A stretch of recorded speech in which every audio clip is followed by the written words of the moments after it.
श्री शिवाय नमोस्तभ्यम। हरे कृष्ण।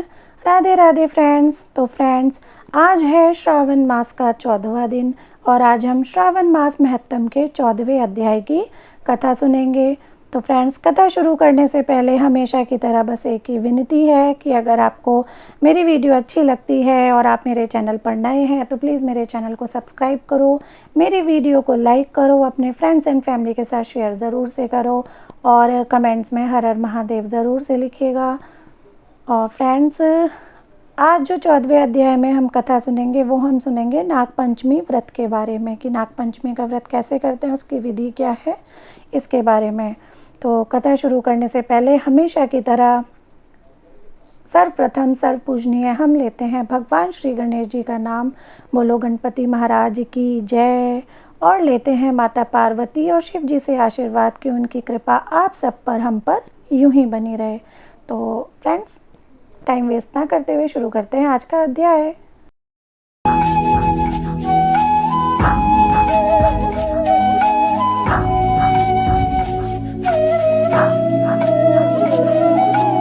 श्री सदाशिव ने श्री सनत कुमार से कहा, हे महामुने, श्रावण मास के शुक्ल पक्ष की पंचमी तिथि को जो कुछ करना चाहिए उसके संबंध में बतलाऊंगा। ध्यानपूर्वक सुनो।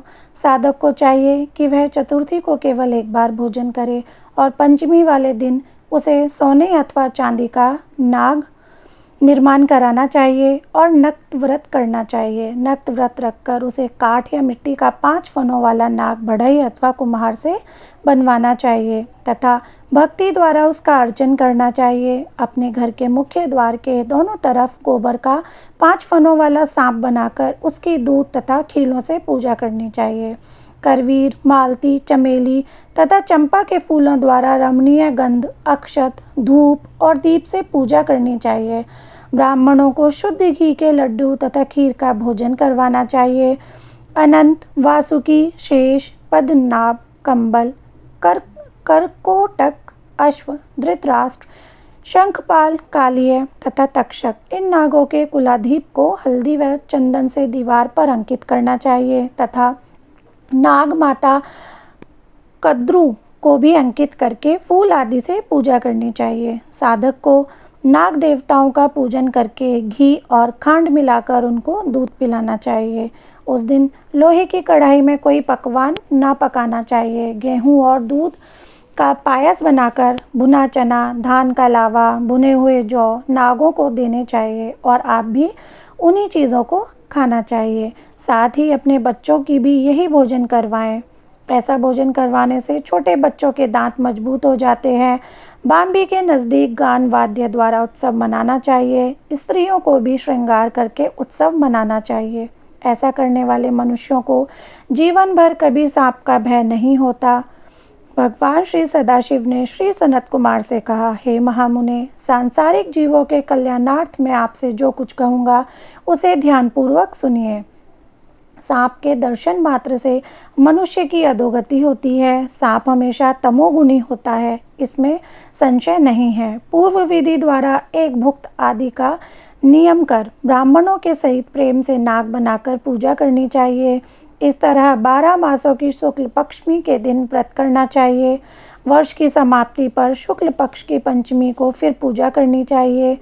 नागों के भोजन के उद्देश्य से साधु संतों और ब्राह्मणों को भोजन करवा देना चाहिए। इतिहासविद को रत्न विभूषित सोने का नाग देना चाहिए। सामग्री सहित संवत्सा गोदान देते समय नारायण विभू का स्मरण करें। नारायण जो कि सब जगह व्यापक है, सब वस्तुओं को देने वाले हैं, अनंत हैं तथा अपराजित हैं, उनको याद करके साधक को यह कहना चाहिए, हे गोविंद, मेरे वंश में हमारे पूर्व पुरुषों में से जो भी सांपों के डसने से अधोगति को प्राप्त हो गए हैं वह इस व्रत से तथा दान से मुक्ति को प्राप्त हो। इस तरह कहकर सफ़ेद चंदन युक्त चावल के पानी को भक्ति से वासुदेव के लिए जल में छोड़ देना चाहिए। इस प्रकार करने से यानी व्रत, पूजा तथा दान करने से जो जीव साधक के वंश में मर गए होंगे या सांप के काटने से भविष्य में मरने वाले होंगे, हे महामुने, वह सबके सब सर्प योनि से मुक्त होकर स्वर्गलोक में चले जाएंगे। हे मुनि सत्तम, इस प्रकार व्रत करने वाला अपने वंश का उद्धार कर अप्सराओं से सेवित हो शिव के सानिध्य में जाता है। जो इस व्रत को स्ववित्तानुसार करता है उसको इस व्रत के सभी फलों की प्राप्ति होती है। जो मनुष्य श्रावण मास शुक्ल पक्ष पंचमी के दिन भक्ति तथा श्रद्धा से नक्त व्रत करते हुए फूल आदि उपहारों से नाग देवों का पूजन करते हैं, उन पर मणि किरण विभूषित सूर्य प्रसन्न होते हैं। जो मकान का दान या प्रतिग्रह लेते हैं वह संसार में तो कष्ट भोगते ही हैं, मृत्यु के बाद उनको सर्प योनि की प्राप्ति होती है। हे विपेंद्र, जो लोग नाग की हत्या करते हैं उनके यहाँ अगले जन्म में पुत्र नहीं होता या होकर मर जाता है। स्त्रियों की कृपणता से भी प्राणी की सर्प योनि से होती है। वह लोग जो दूसरों की धरोहर हजम कर जाते हैं वह भी सर्प योनि पाते हैं। जो मनुष्य विभिन्न कारणों से सर्प योनि में चले जाते हैं उनके उद्धार के लिए यह नागपंचमी व्रत एक उत्तम उपाय कहा गया है। जो लोग धन की कृणता त्याग कर नागपंचमी का व्रत तथा अर्चन करते हैं उनके हितार्थ सब नागों के स्वामी शेष और सब वासुकी नाग भगवान हरि से, भगवान सदाशिव से हाथ जोड़कर प्रार्थना करते हैं। शेष और वासुकी की प्रार्थना से प्रसन्न होकर भगवान सदाशिव और भगवान हरि उन लोगों की सब मनोकामनाएं पूरी करते हैं। वह लोग इस संसार में सुखपूर्वक अपना जीवन व्यतीत करने के बाद पहले नागलोक में जाकर अनेक तरह के भोगों को भोगकर उसके पश्चात बैकुंठ लोक या कैलाश में भगवान श्री विष्णु या भगवान श्री सदाशिव के गण होकर परम आनंद को भोगते हैं। हे विपेंद्र, आपके सामने मैंने यह नागों का नाग पंचमी व्रत कहा है। अब आप और क्या सुनना चाहते हैं कहिए। तो फ्रेंड्स, यहाँ समाप्त होता है श्रावण मास महत्तम का 14वां अध्याय, जिसमें हमने नागपंचमी व्रत के बारे में जाना। उसको करने से हमें हमारे पूर्वज या जो आने वाले जो हमारे वंशज हैं उनको सर्प योनि से कैसे मुक्ति मिलेगी इसके बारे में जाना है।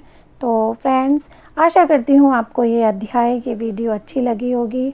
और जाने से पहले हमेशा की तरह वही एक विनती, आप भी सुन के थक गए होंगे, परेशान हो गए होंगे, पर मैं विनती और प्रे करती ही रहूँगी कि अगर आपको मेरी वीडियो अच्छी लगती है तो प्लीज़ मेरी वीडियो को लाइक करो और फ्रेंड्स एंड फैमिली के साथ शेयर ज़रूर से करो। मेरे चैनल पर अगर आप नए हैं तो प्लीज़ सब्सक्राइब करे बिना बिल्कुल मत जाना। कमेंट्स में हर हर महादेव लिखो।